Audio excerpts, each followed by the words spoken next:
नमस्कार, मी गीता. तुम्हा सगळ्यांचे माझ्या ह्या यूट्यूब चॅनलमध्ये खूप मनापासून स्वागत. तर आज आपण एक वेगळा कुरडई पराठा कसा करायचा ते पाहणार आहोत. चला तर मग रेसिपीला सुरुवात करूयात.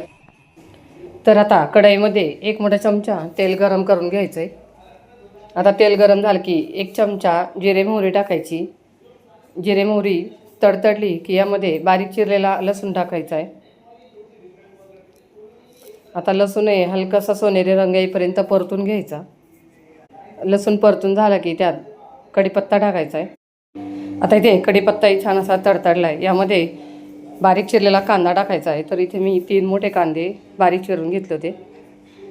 आता हा कांदा हलकासा सोनेरी रंग येईपर्यंत परतून घ्यायचा आहे.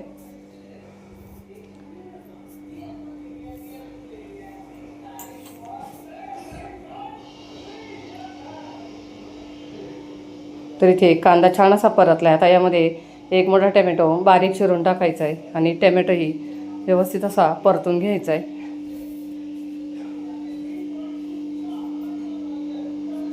आता इथे टोमॅटो छान असा परतून झाला आहे.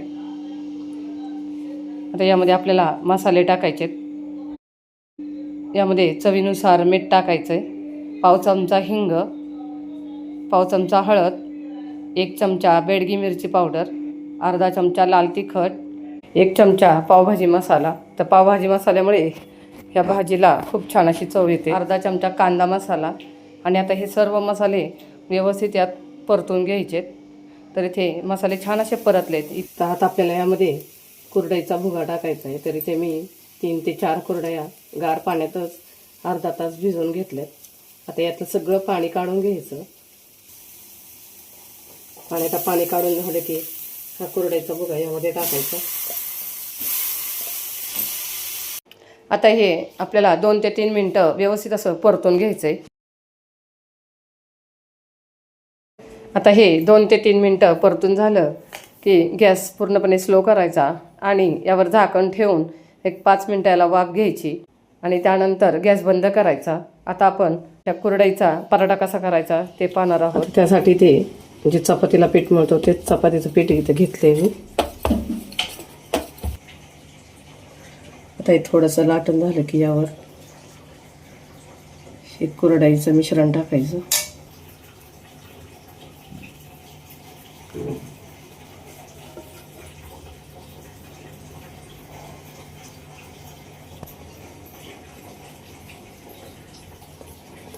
अशा पद्धतीने सर्व बाजूने याचं तोंड बंद करून आपल्याला ह्याचा पराठा लाटून घ्यायचा आहे.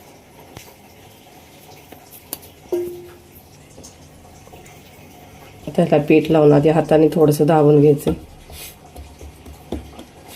आणि आता हलक्या हाताने पराठा लाटून घ्यायचा आहे.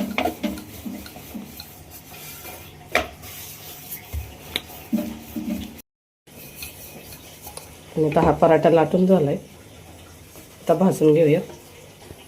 तवा गरम करायला ठेवून त्यावर थोडंसं तेल टाकायचं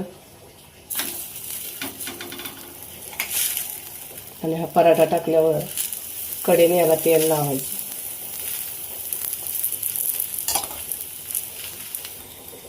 आता 1 ते 2 सेकंद झाल्यानंतर वरच्या बाजूने थोडंसं तेल लावून हा पलटी करून घ्यायचा आहे.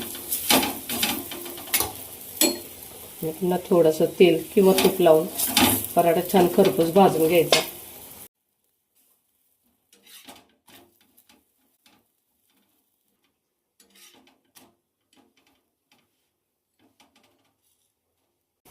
पराठा दोन्ही बाजूने छान असा खरपूस भाजला. आता काढून घेऊयात.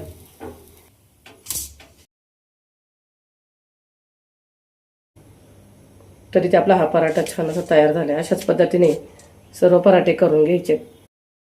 मैत्रिणींनो, तुम्हाला हा कुरडई पराठा कसा वाटला कमेंट करून नक्की सांगा. आणि चॅनलवर नवीन असाल तर चॅनलला सबस्क्राईब करा. आणि व्हिडिओ आवडला असेल तर एक लाईक नक्की करा. चला तर बघ पुन्हा भेटूया अशाच एका नवीन रेसिपीसोबत. धन्यवाद.